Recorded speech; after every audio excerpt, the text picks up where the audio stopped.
டெல்லியிலிருந்து செய்தியாளர் நிரஞ்சன் இணைகிறார். அவரிடமும் பேசலாம். நிரஞ்சன், பல்வேறு வெளிநாட்டு தலைவர்கள், உள்நாட்டு பிரமுகர்கள்னு பல்லாயிரம் பேருக்கு இன்றைக்கு அழைப்பு விடுக்கப்பட்டிருக்கிறது. அந்த வகையில முக்கிய தலைவர்கள் மற்றும் அமைச்சர்கள் யாரெல்லாம் பங்கெடுத்துக் கொள்றாங்க இந்த விழாவில்?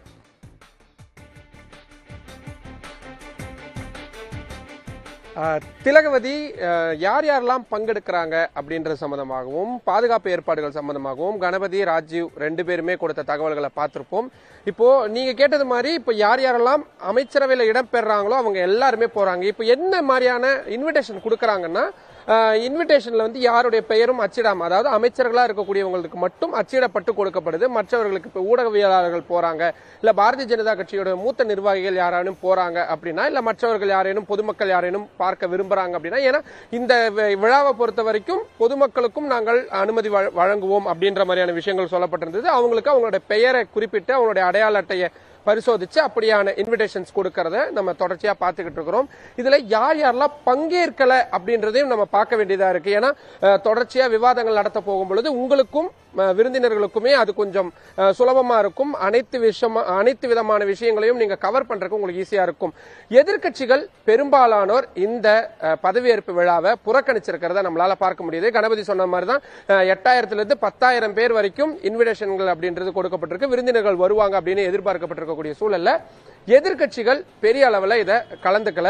இன்னும் சொல்ல போனா கடுமையான விமர்சனங்களை தான் முன் வச்சிருக்கிறாங்க. காங்கிரஸ் கட்சியிலிருந்து மட்டும் மல்லிகார்ஜுன கார்கே கலந்துக்குவாரு அப்படின்ற தகவல் தான் இருக்கே தவிர காங்கிரஸ் கட்சி இன்னும் அதிகாரப்பூர்வமா உறுதிப்படுத்தல. இன்னும் ஒரு படி மேல போய் சோனியா காந்தி, ராகுல் காந்தி உள்ளிட்டோருக்கெல்லாம் இன்விடேஷனே கொடுக்கப்படல. நேற்று ஜெயராம் ரமேஷ் அவர்கள், நேற்று காங்கிரஸ் கட்சியுடைய செயற்குழு கூட்டம் நடந்தது. புதிய தலைமுறையும் அதை விரிவா நம்ம நிரஞ்சன், நிச்சயமா அது இந்தியா கூட்டணி அவங்களுடைய வியூகங்கள் அது ஒரு புறம் இருக்க, இப்போ முக்கியமான எதிர்பார்ப்பு என்ன அப்படின்னா, யாரெல்லாம் அமைச்சரவையில் இடம்பெற போகிறார்கள் அப்படின்ற அனுமானங்கள் ஒருபுறம் வந்து கொண்டிருக்கின்றன, அதிகாரப்பூர்வ தகவல்களும் ஒருபுறம் வந்து கொண்டிருக்கின்றன.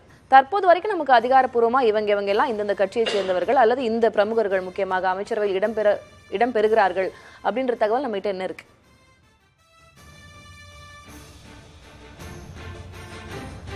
கிரண் ரிஜிஜுவை பொறுத்த வரைக்கும் அவருக்கு இந்த முறை அமைச்சரவையிலே இடம்பெறது உறுதியாயிருக்கு. அவரும் ட்வீட் பண்ணியிருக்கிறாரு, எனக்கு இந்த முறையும் எனக்கு வாய்ப்பு வழங்கப்பட்டிருக்குது, நான் ரொம்ப மகிழ்ச்சியா இருக்கிறேன் அப்படின்ற விஷயத்த சொல்லியிருக்கிறாரு. கிஷன் ரெட்டி அவருக்கும் அமைச்சர் பதவி அப்படின்றது வழங்கப்படுறது உறுதியாகி இருக்குது. அதே போல ராம்மோகன் ரெட்டி தெலுங்கு தேசம் கட்சியில இருந்து அவரும் வாய்ப்பு என்பது அவருக்கும் வழங்கப்பட்டிருக்கு. தெலுங்கு தேசம் கட்சி அதையும் அதிகாரப்பூர்வமா உறுதிப்படுத்தி இருக்கிறாங்க. அவர் ஒருவேளை கேபினெட் அமைச்சரா வரும் பட்சத்துல இதுவரை இருந்ததிலேயே ரொம்ப இளம் கேபினெட் அமைச்சரா அவர் தான் இருப்பாரு அப்படின்ற தகவல் அப்படின்றது கிடைக்குது. மத்திய உள்துறை அமைச்சரா இப்ப இருக்கக்கூடிய அமித்ஷா அவர்களுக்கு மீண்டும் வாய்ப்பு வழங்கப்பட்டிருக்குது.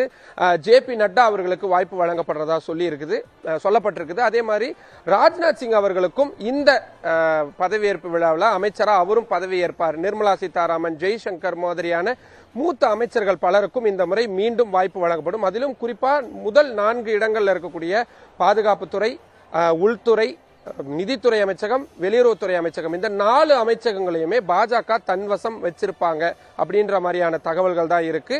இதுல தொழில்துறை மாதிரியான விஷயங்கள், அதே மாதிரி PWD மாதிரியான விஷயங்கள் எல்லாம் கூட்டணி கட்சிகளுக்கு பிரிச்சு தருவாங்க. இவங்க வகுத்திருக்கக்கூடியது ஒவ்வொரு கட்சிகளும் எவ்வளவு விகிதாச்சாரம் வெற்றியை அடைஞ்சிருக்காங்களோ அதன் அடிப்படையில தான் கேபினெட் அமைச்சர் யாருக்கு கொடுக்கணும், MOS யாருக்கு கொடுக்கணும், இண்டிபெண்டன்ட் சார்ஜஸ் சொல்லப்படக்கூடிய தனி அதிகாரம் கொண்ட அமைச்சரவையெல்லாம் யார் யாருக்கு கொடுக்கப்படணும் அப்படின்ற விஷயங்கள் எல்லாத்தையுமே பாஜக தான் முடிவு பண்றாங்க. கணபதி சொன்ன மாதிரி தான் இன்னும் அதுக்கான பேச்சுவார்த்தைகள், இலாக்காக்கள் எதுவுமே இன்னும் முடிவு பண்ணப்படல.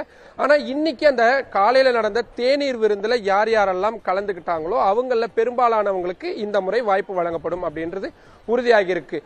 சுரேஷ் கோபி அவர்கள் கேரளாவிலிருந்து முதலா தேர்ந்தெடுக்கப்பட்டிருக்காரு. அவருக்கான பதவி அப்படின்றதும் உறுதிப்படுத்தப்பட்டிருக்கு. கர்நாடகாவில இருந்து இந்த முறை அவங்களுக்கு பெரிய அளவிலான வெற்றி கிடைச்சிருக்கிறதுனால குமாரசுவாமி கூட்டணி கட்சியா இருந்தாலும் கூட குமாரசுவாமி அவர்களுக்கு இந்த முறை கேபினெட் அமைச்சர் பதவி கிடைக்கும் அப்படின்னு சொல்லப்பட்டிருக்கு. மற்றவர்களுக்கு MOS மாதிரியான விஷயங்கள் கொடுக்கப்படும் அப்படின்ற விஷயங்கள் தான் சொல்லப்பட்டிருக்கு. இதுல ரவீந்தர் பிட்டு லூதியானாவில் போட்டியிட்டு தோல்வி அடைஞ்சிருந்தாலும் அவருக்கு இந்த முறை கேபினெட்ல இடம் கிடைச்சிருக்குது. ரைட், நன்றி நிரஞ்சன், உங்களுடைய விவரங்களுக்கு. நம்ம பொறுத்திருந்து பார்க்கலாம் 7:15 மணிக்கு மேல என்ன நிலவரம் அப்படின்னு. நாளைக்குள்ளாக நமக்கு ஒரு தெளிவான லிஸ்ட் கிடைச்சிரும் அப்படின்னு நான் நம்புறேன்.